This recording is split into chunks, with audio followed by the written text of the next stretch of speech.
Yo, what's up mga kababayan, mga kalingap? Welcome back once again sa aking munting channel. Ako po ang inyong host, Auriana TV ay muling nagbabalik at meron ng panibagong reaction video at latest update sa inyo mga kababayan, mga kalingap. No? Alam nyo ba, mga kababayan, mga kalingap, alam nyo ba na itong si Kalingap Rab merong binabalak, merong pinaplano, pero hindi nga po kasama ang Jomcar at iba pang mga love team dahil baka nga daw po magkaroon na naman ng issue mga kababayan, mga kalingap, no? At maya-maya po natin aalamin yan, no?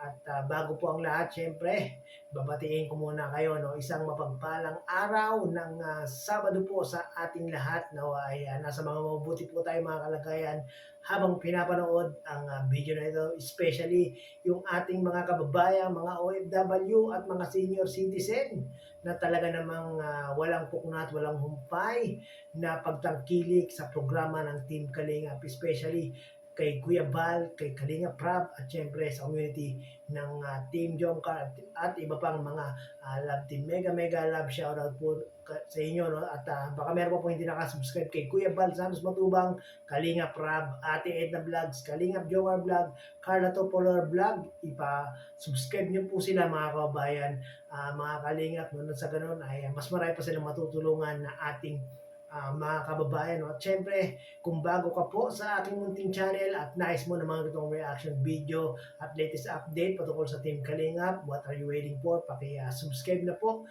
para lagi po kayong updated sa mga ginagawa kong ganito mga reaction video patungkol nga po sa Team Kalingap at community ng Team Jomcar. So yun mga kababayan, mga Kalingap, ito na po yung binabalak o pinaplano ni Kalinga Prab, pero hindi po kasama ang Jomcar at iba pang mga love team. Baka nga daw po magkaroon ng issue. Panoorin po natin to.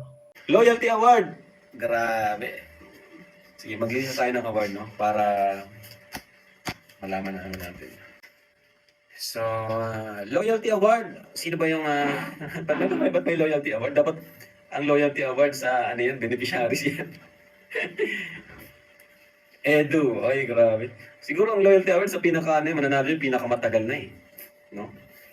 Sino ang pinakamatagal? Si Edu. Edu pinakamatagal eh.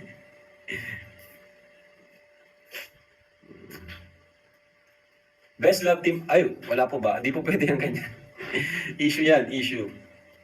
Wala pong best love team dito. Lahat po yan ay the best. Di ba? Loyalty Award, Ian at Edu. Oy, grabe. Oo nga, no? Edu. So, ang mananalo dyan talaga, pag yung Loyalty Award, yung pinakamatagal. No? Yung pinakamatagal na hanggang ngayon is nasa tabi natin, nasa tabi ni Kuya Bal, pag kailangan, always available, always present. Sa tingin nyo, sino po? Yeah. Edu. Aba, dami kay Edu. Oh, shoutout Kuya Pure. Ay, grabe.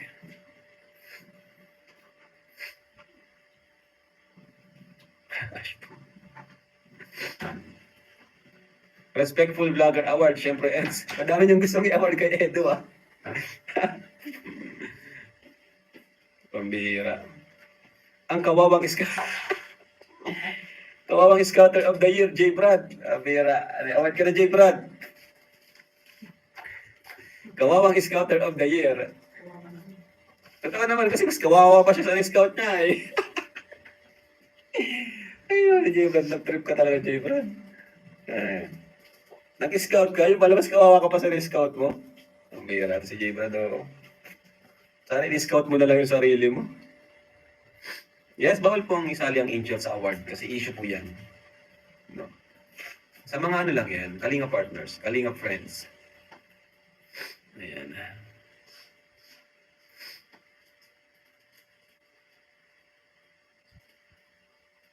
Nag-comment si Kuya Bal December 21 daw. Ayun! December 21. So, ayan po ha. Take note. Guys, may BTS award. Yan ang magandang award. Sino panalo dyan? Guys, BTS award. Sino nominated?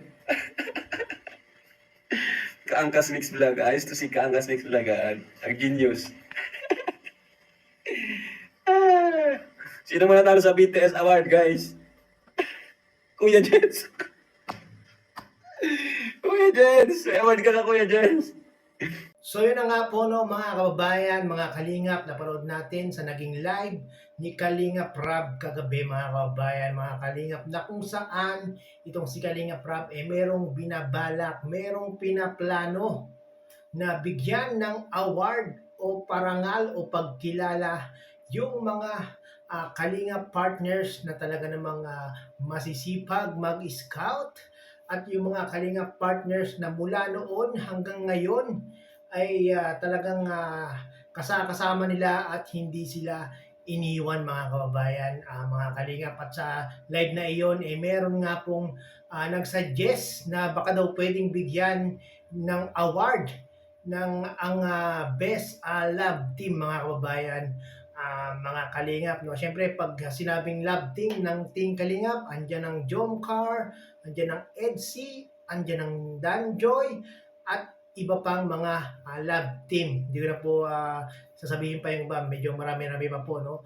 At yun nga, no, hindi nga po sinang-ayunan ni Kalingap Rob na bigyan ng award yung mga best love team mga kababayan, mga kalingap, dahil nga po yun nga sinabi niya, no, baka maging issue na naman daw ang pagbibigay ng best love team sa gaganaping Thanksgiving o Kalingap Ball sa December mga kababayan. Mga kalingap, ayaw nga pong gawin ni Kalingap Rob na magbigay ng best love team, no, dahil talagang malamang sa alamang maraming magre-react, maraming magrereklamo pag hindi po napili yung kanilang mga iniidolo o yung kanilang mga sinusuportahang mga love team. Alam niyo naman mga kababayan, mga kalingap, medyo hati ang hati ang mga komento, ang mga reaksyon, dahil nga po meron silang kumbaga meron silang mga manok na sinusuportahan mga kababayan, mga kalingap, no. So yun, hindi po kasama ang mga love team mga kababayan. Mga kalingap, maganda yung naisip ni Kalingap Rob, no, mga kababayan, mga kalingap, na bigyan ng award o parangal yung mga Kalingap partners na masisipag para naman ma-influensyahan nila, para naman ma-motivate nila yung kanilang mga kasama na nanliligaw na ng landas, na halos wala na pong tawag doon, halos wala nang ginagawang pag-i-scout, at puro BTS na nga lang daw po ang ginagawa mga kababayan. Mga kalingap, nako, meron palang balita si Kalingap Rob, no, sabihin ko na rin po, no, sa mga supporters ng Team Jomcar, sa mga nag-aantay, sa mga nag-aabang, at talagang iniintay nila yung makapunta po ang Team Jomcar at ang Team Kalingap sa Japan. Ay naku, medyo bad news po tayo mga kababayan, mga kalingap, no? At hindi nga po matutuloy ang pagpunta nila sa Japan. At yun nga, alam niyo na ang dahilan mga kababayan, mga kalingap. Sa mga hindi po alam, panoorin niyo po yung kabuuan ng live ni Kalingap Rob. Marami po siyang tinakil doon mga kababayan, mga kalingap. Pero there's more. Yung Hong Kong daw po baka matuloy mga kababayan, mga kalingap. So sana nga yung pagpunta nila ng Hong Kong, ang Team Kalingap at ang iba pang mga love team, ang Team Jomcar, ay sana nga po ay matuloy, dahil marami po ang talagang umiidolo, sumusuporta, maraming nabibigyan ng good vibe na OFW na sa taga Hong Kong, ang mga Kalingap love teams ni Kalingap Rob, lalong-lalo na po ang Team Jomcar, no. So yun, credit po kay Kalingap Rob, at muli tayong kumuha o gumamit ng kanyang maiksing video clip para gawan ng reaction video. At huwag po natin kalilimutan, Kuya Bal Santos Matubang, Kalingap Rob, Ate Edna Vlogs, Kalingap Jomar Vlog, at Carla Topular Vlog. Subscribe po natin sila mga kababayan, mga kalingap, no. So yun, hanggang dito na lang po. Kita-kits sa next reaction video. Maraming salamat po.